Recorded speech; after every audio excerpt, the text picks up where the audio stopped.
Hi, I'm Portia Switzer. I've spent the last 14 years working at 3 different publicly traded companies.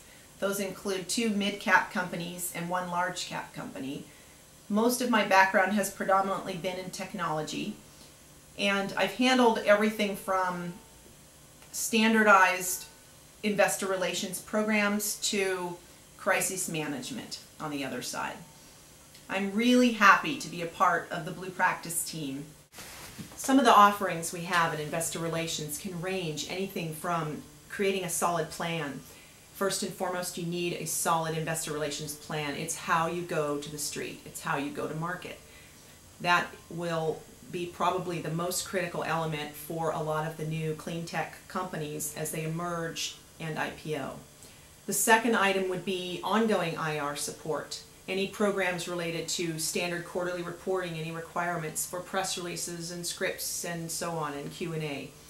There are also presentation development for how you will present yourself once you are out in the public audiences, meeting with your shareholders, for conferences, conference presentations, analyst days if you decide to host one. How do we go about doing that? How do we train our people? How do we develop those presentations? That's all part of the program.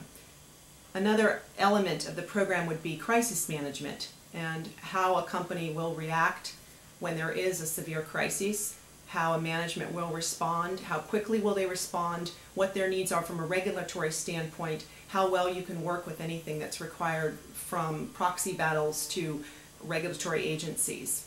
Finally, I would say that investor targeting and outreach, a lot of companies use this term loosely.